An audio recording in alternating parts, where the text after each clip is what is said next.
We have some interviews and then a discussion. We have some interview on hepatitis B. Yeah. You know, all our issues are health related. That's the right. Dagbani segment of the breakfast show is also up. What is our discussion on? We're taking a look at non-communicable disease. Yeah, that's right. What they really mean. Are they preventable and all that? Plus so many things.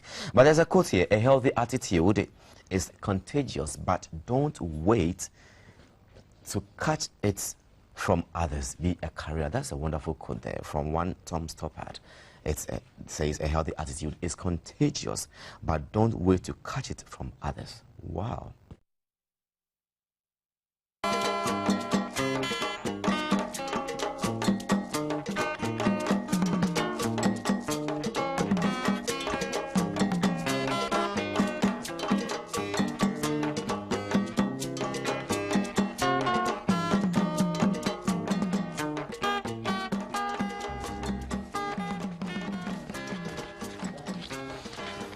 Welcome back, and the show has taken off, and we're going to take a look at something on health. As you know, on Tuesdays we dedicate the day mostly to health issues, and we're taking a look at non-communicable diseases, or NCD, which we hear is a medical condition or disease which by definition is non-infectious and non-transmissible among people. Now, NCDs may be chronic disease of long duration and slow progression, or they may result in more rapid death, such as some types of sudden stroke and others.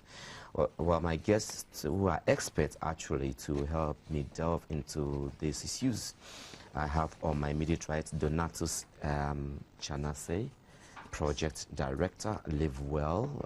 Good morning, Donatus. Good morning. Welcome to the show. Thank you.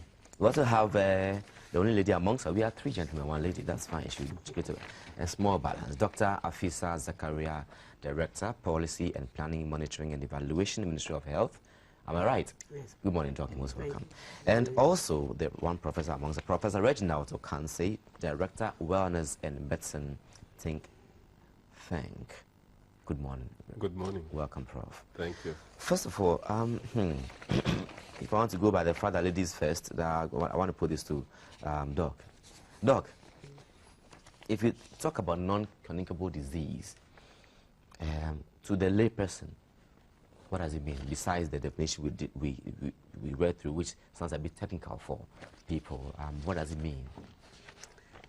This is a disease that you cannot transmit to another person just by contact, by breathing, or something like that.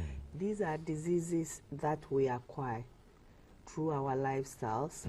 Some are also born with the example is sickle cell disease. Yes, but the acquired ones due to our lifestyle, we have diabetes, but this can also be genetic. We also have the hypertensives, which can be acquired or genetic as well. Yeah, but due to our lifestyles, we can prevent some of these diseases. Some, not all. We can prevent some of them, not all. So with lifestyles, we are able to prevent a lot of diseases, especially the chronic diseases that we acquire. Hypertension, diabetes, well, asthma too. We can acquire it and we can also inherit it.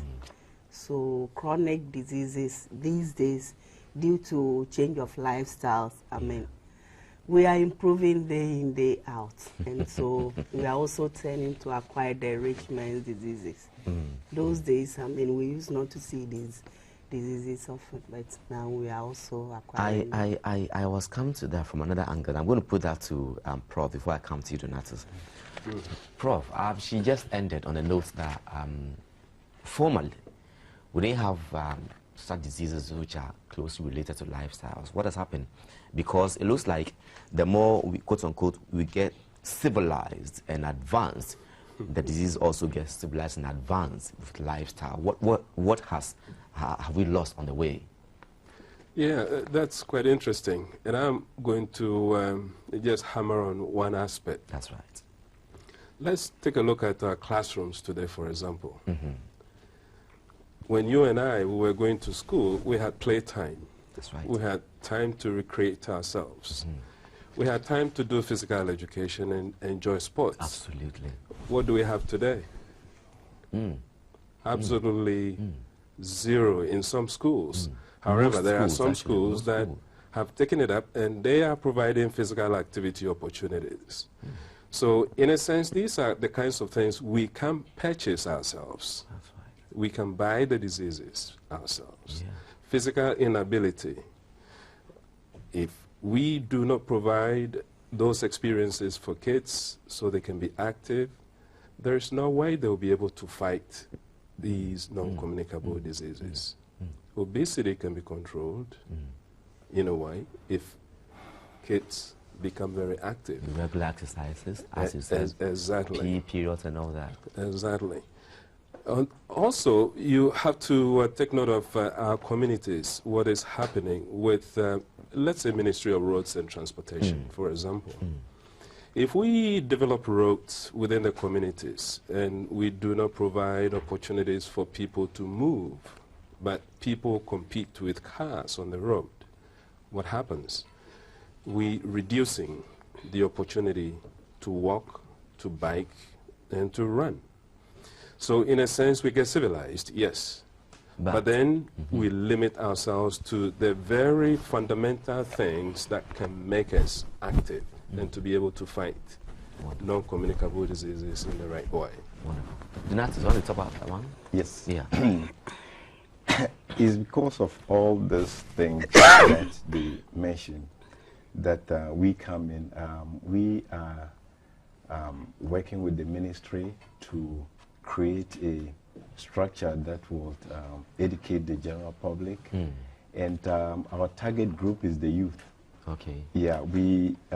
give me your target group, if so you do, the age bracket. Okay, we are working... People now have different age brackets for you. So strange. We're trying to work from the ages of 13 to at least 30. Okay. Because we believe when you are able to get that age group, then you educate them how to live practical lifestyles, how to avoid certain things at these ages. Then when they cross the 30 age, because it is said that after 30, 35, lifestyle is shown in us. Whatever you have done during those, it will start showing.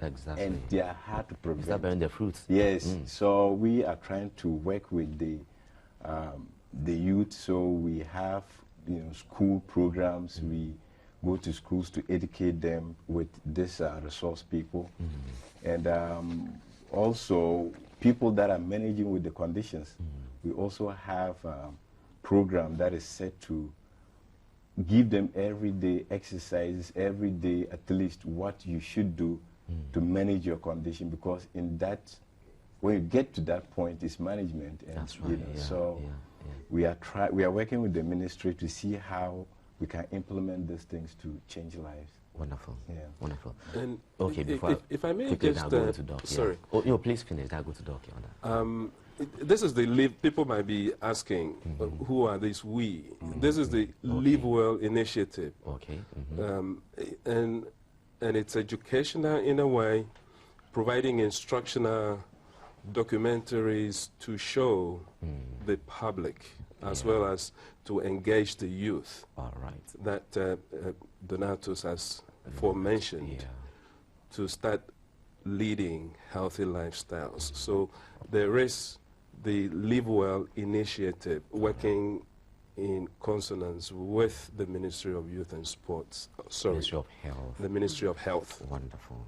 Doc, Yes. since you are in charge of policy at the Ministry of Health, what leverage are you giving institutions like these in terms of what we're talking about, living well, changing lifestyles and all that? Yes, we've developed, the Ministry of Health, we've developed a policy document for non-communicable diseases. And then we are also sponsoring we are sponsoring them to carry out this education. We think that our people need to know what is going on, how to prevent these diseases. I mean, others see it as being wealthy. If you are overweight means you are pot living bellies well. and things. Yeah, but Or cash. in actual fact, that is not it. Yeah. We are just buying diseases for ourselves. So we are doing a lot in this area. Yeah. And then we are also targeting the various diseases. You've heard of mental health bill, which has been passed. Yeah. We've put a governing body in place with developing the LI.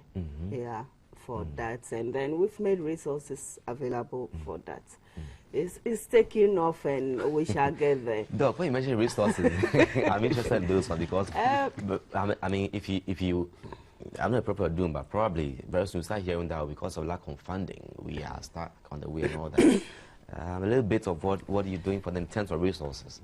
In terms of Donatus is nodding. No. He's not into that area. Okay. You mean mental health? No, I mean generally. Generally. Support to, I said that this project is funded by the Ministry of Health. Funded code. Health. Wonderful. Yeah. And then we also training people in that area. Okay. Yeah. To be able to educate the people, the general public. And we also have this regenerative health and nutrition program in the Ministry of Health. They are doing a lot of education and carrying out a lot of activities. They've also trained people who are into the various communities, educating people. And we've integrated healthy lifestyles into schools' curriculum. So I think... You have? Yeah, we have done that. So the training is ongoing. And we hope that with time, we will embrace this, especially physical activities. Me sitting here talking, I don't do that. And I hope to start it soon from here. Once you talk about it, one day you will start. From here, exactly. For Ampe, I like Ampe very much. So Prof knows I like that. But Doc, back to you before I move on to Donatus or probably Prof. You're in charge of policy planning, monitoring, and evaluation. All these that we're talking about, I don't know how soon or how late you started, but do you have a way of telling us the impact so far on society?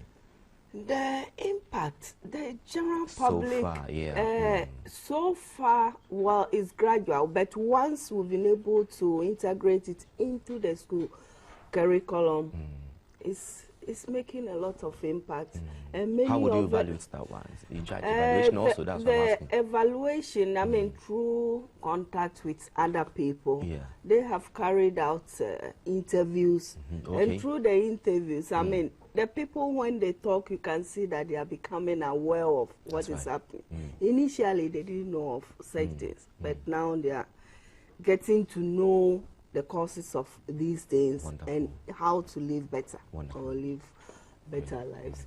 So it's actually making impact. And when we talk of obesity, now people are getting to know that, I mean, obesity does not show that you are wealthy. Just that, I mean, we are not living healthy lifestyles and then we need to do something and carry out, I mean, physical activities and eat well. I think Ghana ours is the eating. We enjoy the fatty foods and the sweets, you know. And if we're able to balance the diet and then take the portion that we actually need and shift away from putting in a lot of carbohydrates, a lot of fat into food, those ones, they taste better, but they are not healthy. All right, if you're watching, I was taking a look at non-communicable diseases and which really are triggered by our lifestyles, modern lives. We're going to have a short insert, or if you like, a short footage on the subject. People will be sharing their experiences. After that, we'll come back and you'll join us on the discussion. Let's watch this. LiveWell is an innovative program that is designed to educate, inform, and improve our lifestyles using live stories. I'm suffering from stroke. It is a paralyzed stroke. I went to sleep. I woke up. I couldn't walk. I couldn't raise up my hand. I feel thirsty and I take water and then the thing starts shock me from my leg to my head and I start feeling head pains. I never knew I had diabetes, but when I urinated, I tested it, it was sugary. I'm suffering from a stroke because I didn't know what stroke was. I'm a hypertensive patient. I got to know of this since 1987. Dr. Femi said, "Me hypertension." Almost a many a situation. Mojabroso. Because I can't do any exercise, no brother. This my leg is not there. I don't know the kind of exercise I would do. Now things have changed. Presently, this country is crumpling with a double disease burden. We have not yet successfully eradicated communicable diseases, and in addition, non-communicable diseases. All right, so we had a few experiences from those in the footage. But, Prof, I'm coming to you on this. Can you give me one non-communicable disease which you are very sure of that a healthy lifestyle can really, is it control or manage or prevent one-on-one? And let's look at it. Well, the simplest one or the quickest one I can reference is obesity. Wonderful. Now, obesity comes from what we put in and how much we put out. Obesity, for the sake of those watching who do not understand what it means, can you explain to us? Yeah, let's look at someone whose height is this short, but the body size is that big in weight. Now, that person has the disproportionate balance that when it comes to body mass index, the body mass doesn't fall index. in place, right? It doesn't fall in place. So it's somebody whose weight and height do not really match very well from the simplest perspective. I'll let the medical people of course put the medical touch to it. But I think for people like me in the physical activity field, it's best explained with the height of the person and its relationship with the weight of that person, which you have alluded to as a BMI. And I think it's one of the things that can be within our control, even though some aspects may be hereditary. But if we provide adequate physical activity experiences to youth and children and adults as well, and counsel them to eat properly, balanced diet, and avoid fatty foods as much as possible, I think this is within the confines of control.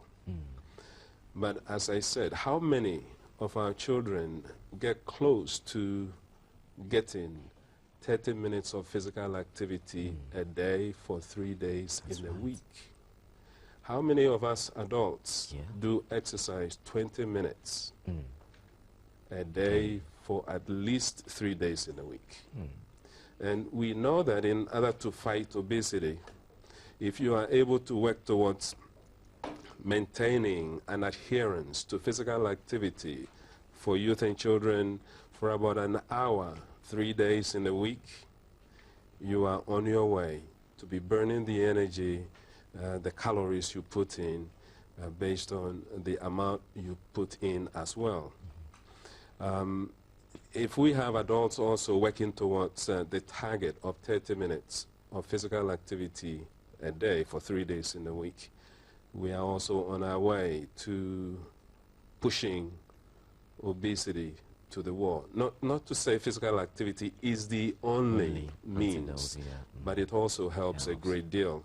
And from what I have said earlier, if we limit our chances of becoming physically active, the country becomes more and more unproductive.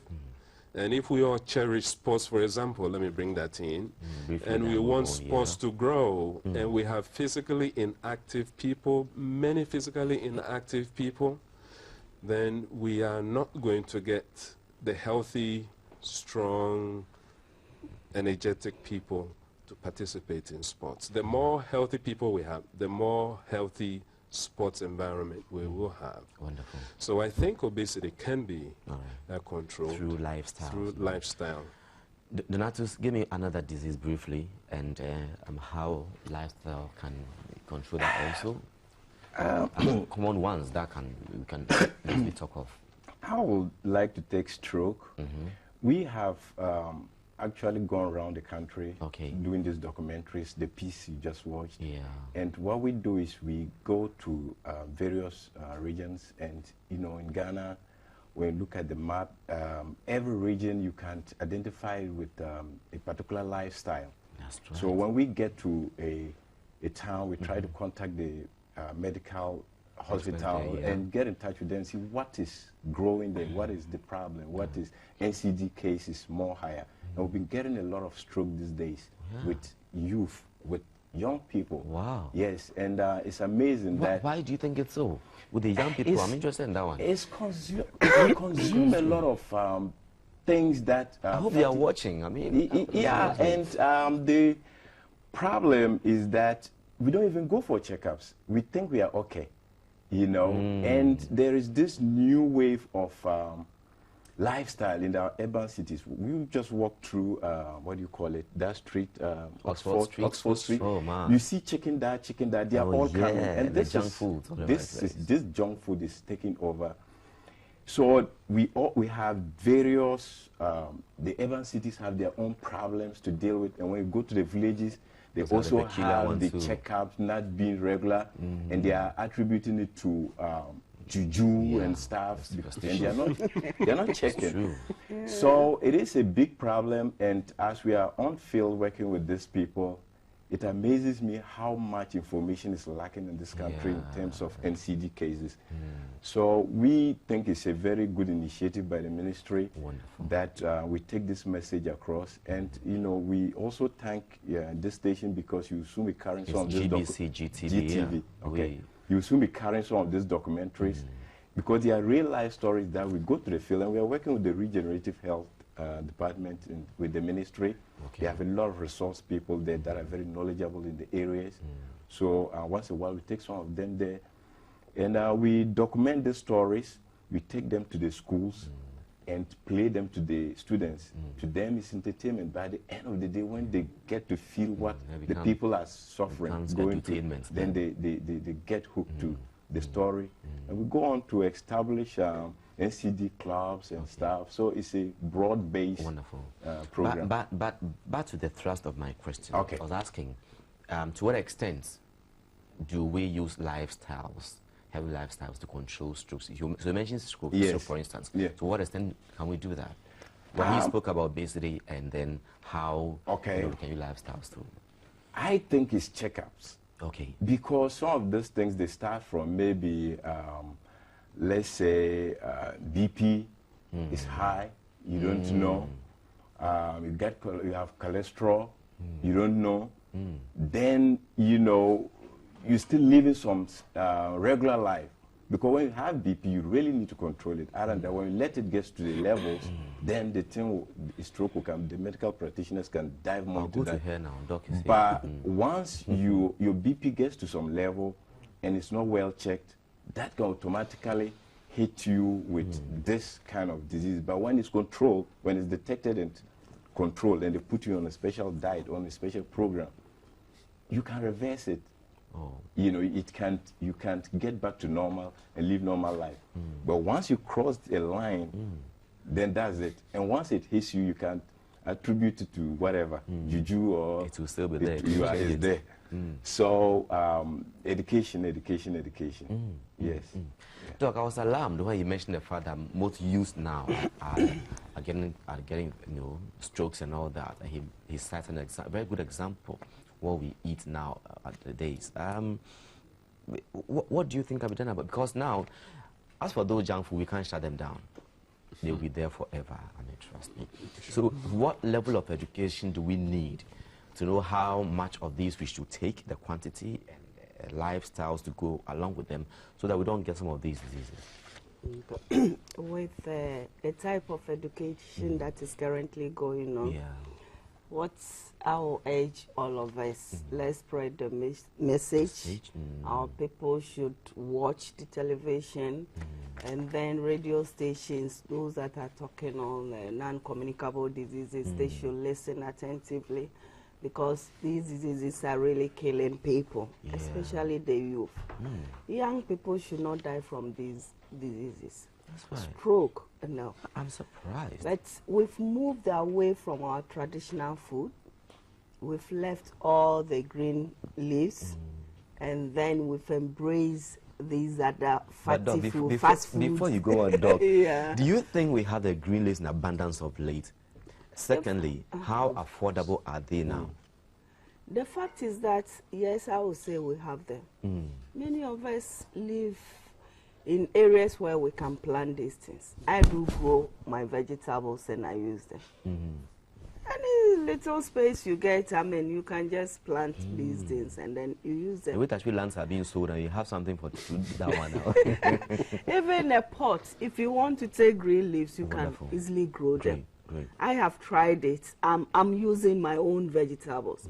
When I go to the market, at times I shy away from using some of the vegetables because of the water. I mean, I've seen some of the... Exactly, the water they use. So I try to grow these yourself. things. And even pots, I put them there and I use them.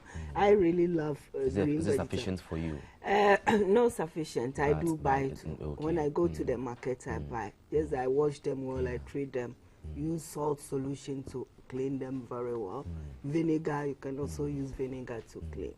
But we've got very nutritious food, and we are not using that.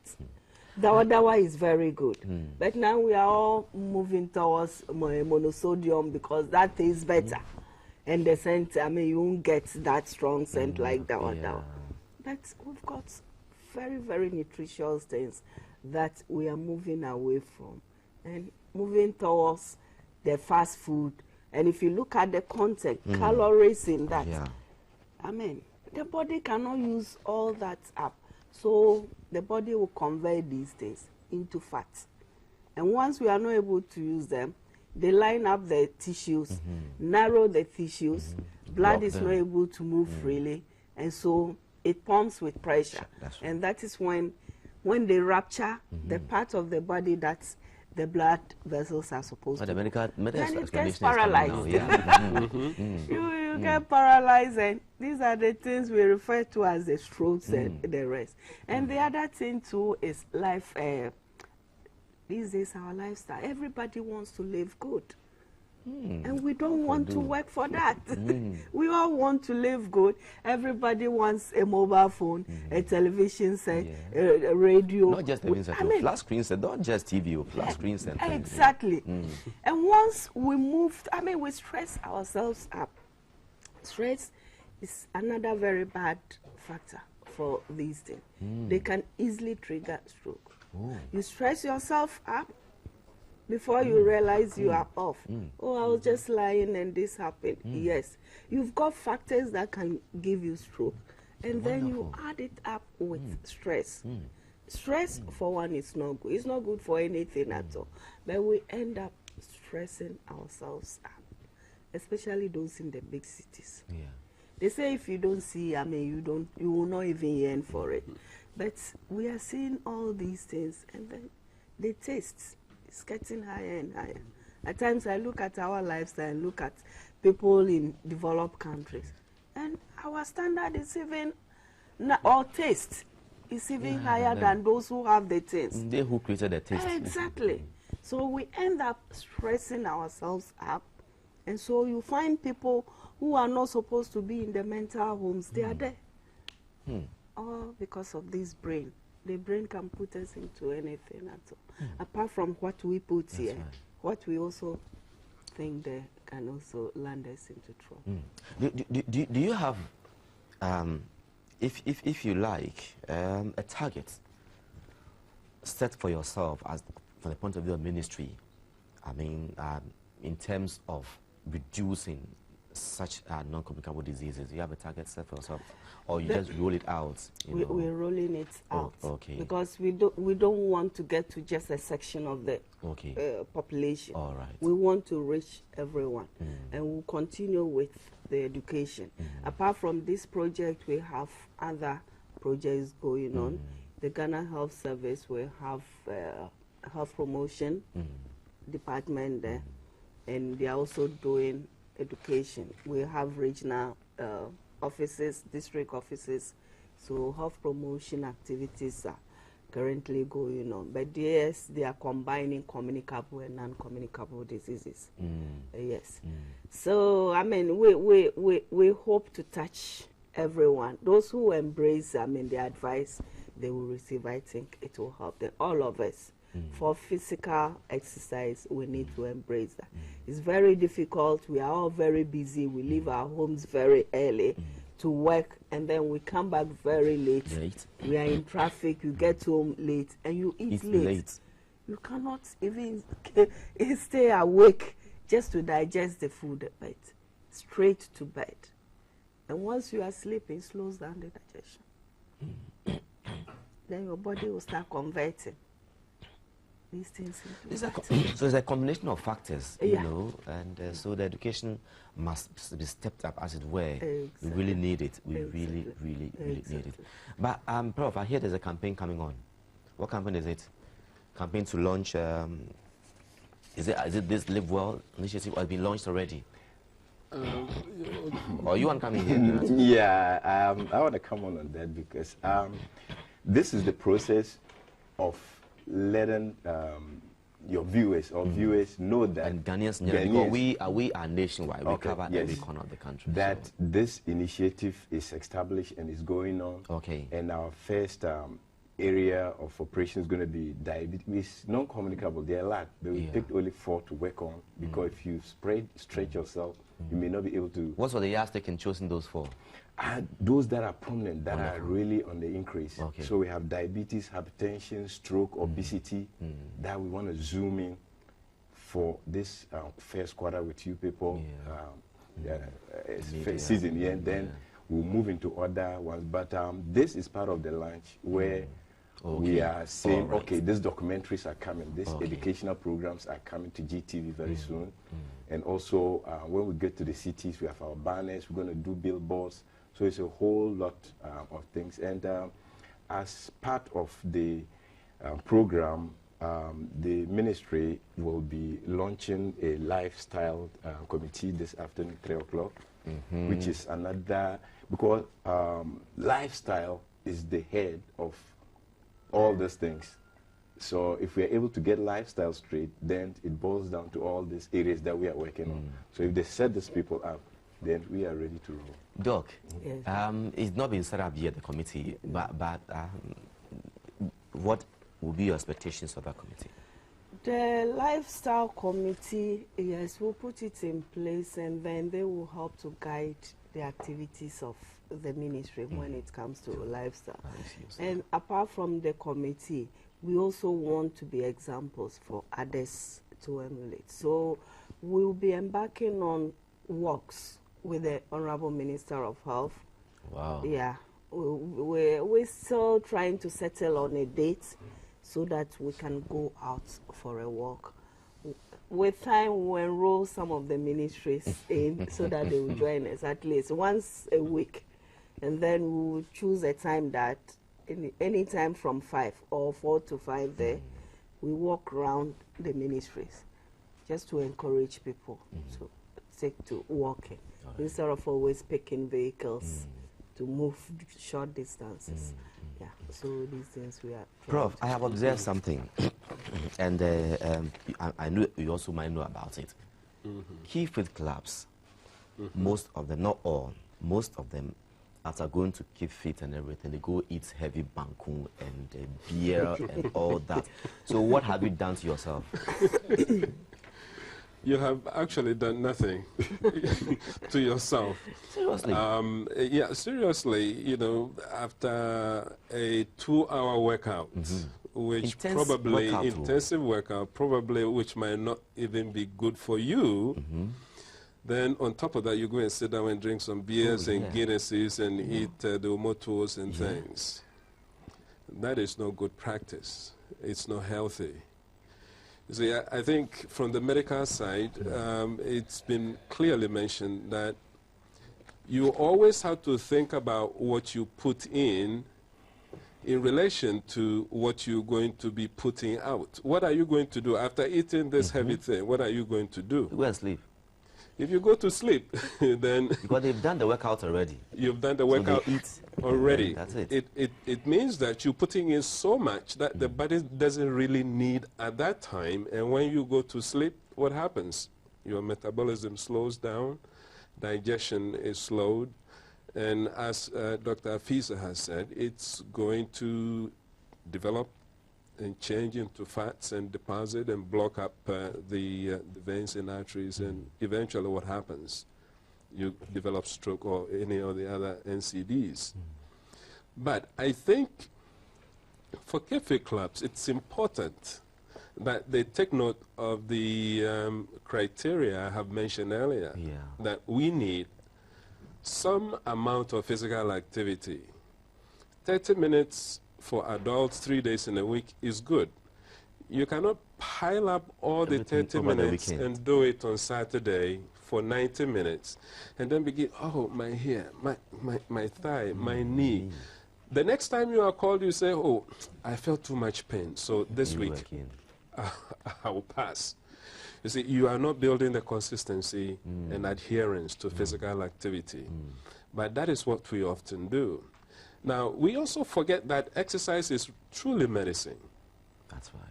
And if it's truly medicine and we consider it that way, then it means we have to adhere to some form or forms of prescription. And 30 minutes is prescription. All right. An hour for youth and children, that's another prescription. So KIFIT leaders, unfortunately for the most part, are experienced performers, need some training. And I think there are institutions coming up now, the Nabita College School of Exercise Medicine, Sports and Wellness has been rolling out some training programs for those who are leading cafe clubs now, but are not trained. And other institutions can also do that. Now, this is a follow-up of the Ministry of Health's guidelines for cafe clubs, which is also there. So there are important documents that the cafe club instructors and managers can lay hands on. They can also attend the Ghana Physical Education and Sports Think Tank conferences that qualifies these level 1 and 2 that are trained at Nabita to gain their level 3 clinical exercise practitioners certification. My time is running so fast, too. Yeah, it's running so fast. But interestingly, you mentioned that something. I went for a thorough medical checkup, and after I was given a period of time to exercise, and then I said, I can do more than that. They said, no, you do this one. I said, okay. So it means that from what you were saying, we need a well-structured plan to exercise. Don't say, pile up everything on a weekend and do 90 minutes and all that. Donatus, give me your final words. I'm about to let you go. Yeah, we want to take the opportunity to thank the ministry for taking this initiative and also call on the corporate bodies to come in, because this is a nationwide cry. They should come to, they have set up the initiative, they have laid out the platform. We are looking forward for other sponsors, other people to come in and take up projects, producers that want to go into health issues. They should do it. We have to. And also want to thank the Regenerative Department of the Ministry of Health for supporting this project. Great. They are grateful. Doc, your final words. My final words to my fellow Ghanaians. The food we eat, cholesterol level, is what we will get from it, which will affect us negatively. It's about 25%. The rest from our body. The body itself generates 75%. Good education, so we need to embrace physical education. Wonderful. So if we sit down saying we're just controlling cholesterol, hypertension, diabetes, just through that diet, that alone will not help. It will play a role, but the major role, physical activities. We need to break that down. And we thank GTV for allowing us to talk to our fellow Ghanaians on NCD. Thank you very much, Honorable Doctor. Dr. Afisa Zakaria, Director Policy and Planning, Monitoring and Evaluation, Ministry of Health. Thanks very much for your time this morning. And also, Mr. Donatus, this channel say, wonderful, Project Director, LiveWell. And I also have Professor Reginald Okanse, Director, Wellness and Medicine Think Tank. Thank you very much for being part of the discussion this morning on a very healthy issue. Next, we have a feature coming up. Let's enjoy this and see how we can apply the content of the feature to our lives. We'll be back.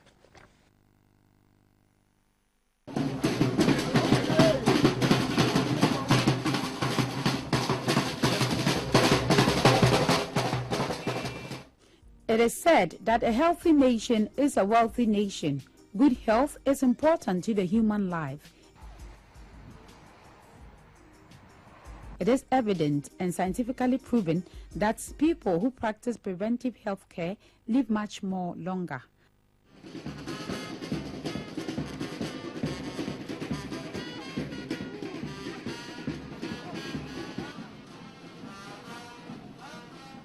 Preventive health is a process of an individual or a person and group of people maintaining their body in good condition psychologically, biologically, and physiologically.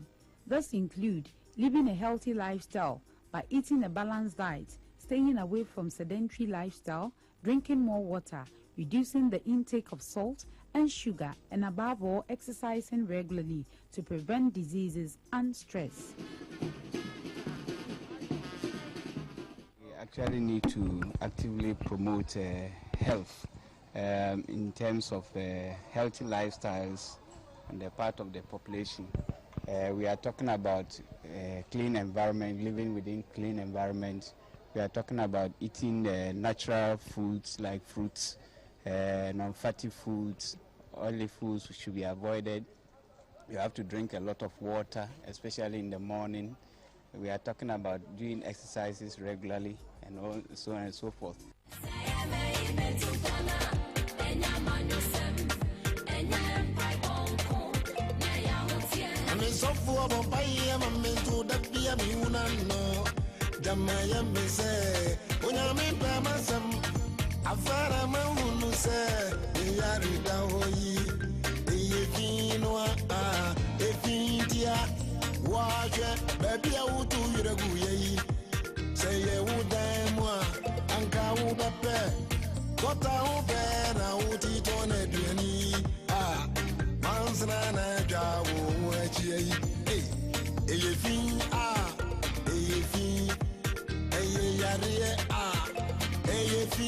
The general well-being of Ghanaians is not the sole responsibility of health workers, but we all have a major role to play as individuals, families, communities, and the nation as a whole.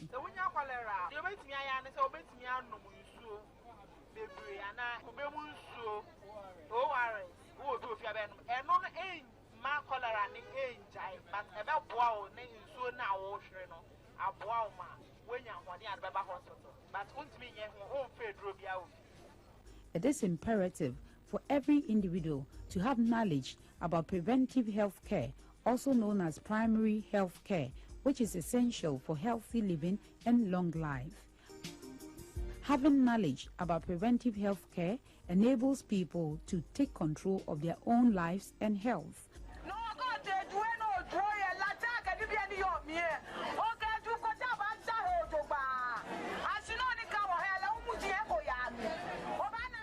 As a country, Ghana is faced with major challenges at its health sector.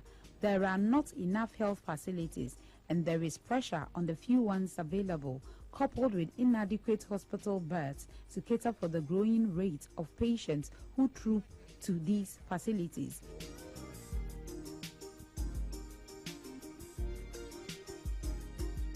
The burden on the NHIS leaves much to be desired. It is obvious that almost every year health workers and other public servants go on strike. The repercussions and ripple effects on the people and the country is unbearable. For instance, now that the doctors are on strike, many would be the lives that would be lost as a result of various illnesses.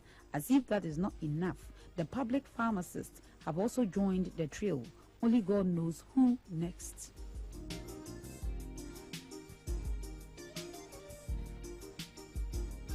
In the wake of these happenings, there is the pressing need to take a critical look at preventive health care as a backup strategy to ensure good health for all and sundry. Let your health be your concern, no. One agency that is spearheading preventive health campaign in the country in collaboration with the Ministry of Health and the Ghana Health Service is the Better Ghana Management Services Limited, BGMSL, a private organization through the Community-Based Health Promotion Program. Oye finti ene he yinaro be hia dode ye boyan mo bari figure ba ahoro ni yinaro wana from masaka empanyinfa wo fi oye BGMS ya ye mo bobon komo ifi ya za oze hoba ankwankro nya o man mu ni nyina se yara entum po na akwadwuma se yara entum na akọ school ye driver entum na ekotwe wo hyan za akọ ndam ni nti obi kale na de nti na zoom lion fo o che monto ade monto chen oni nti na zoom lion fo mesre mpanyfo de se itwa aduabon na wo fado ba ofie yambo mazan ne ifi na azan yezen boboy ana yenye ne boboy. Let your health be your concern, no. Let your health be your concern, no. As a health promotion officer, my work is to go out to the communities and then give health education to the community members. And then from there, when I come back to the facility, I help any other works done at the facility, like checking of vitals. At the OPD, we check outgoing patients department, we check vitals. The malaria cases are rising in Kaswa, so we decided to talk about malaria for this month because the issues are too much when we get to the OPD. We use the local language for everybody here to understand it, and at times if they don't, I just mess it with the English for them to get what we are saying. Our work as HPAs, we go to the people at their various homes, their workplaces, churches, lorry stations, marketplaces, and we reach them with the health topics which we have selected. The complaints in accordance with the various OPD records. The shooting health issue. For example, if it is malaria shooting higher, we drop the other health topics, then we bring malaria to the board. If it is cholera, we drop the others rent, then we bring cholera to the board, whereas we reach the people at various catchment areas.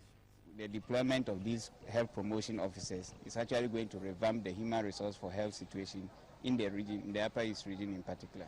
Through this program, over 6,400 graduates from School of Hygiene and other allied health sciences with special training and knowledge in preventive health promotion have been deployed across the regions, districts and communities to engage the people in preventive health issues such as personal hygiene, cleanliness in the communities and surrounding areas in order to prevent various communicable diseases like cholera, malaria, diarrhea, among others.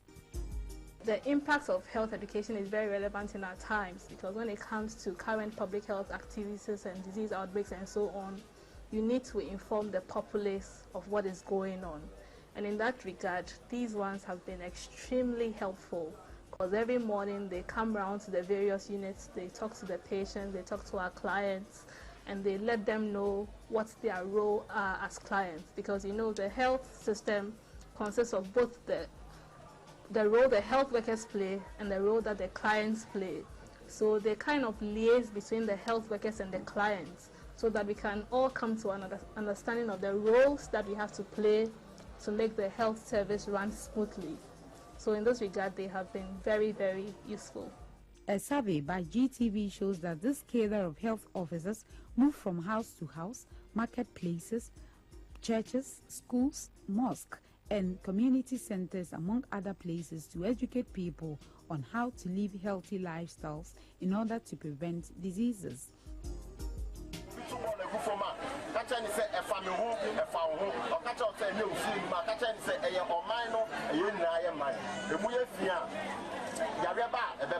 Mosquitoes onim ama onim kojo obeka obia efi so de once now onim NDC, onim MPC. Once now onim Aibeni, onim Chini, onim Anise Oka, or Siwajan is not the Yari. It is hoped, with the current crisis of doctors on strike, among other pressing health issues, the government, individuals, policymakers, and other players in the health sector would take a second look at seriously promoting preventive health among the people instead of adopting the wait-and-see attitude of healthcare delivery to treat patients of diseases. Let your health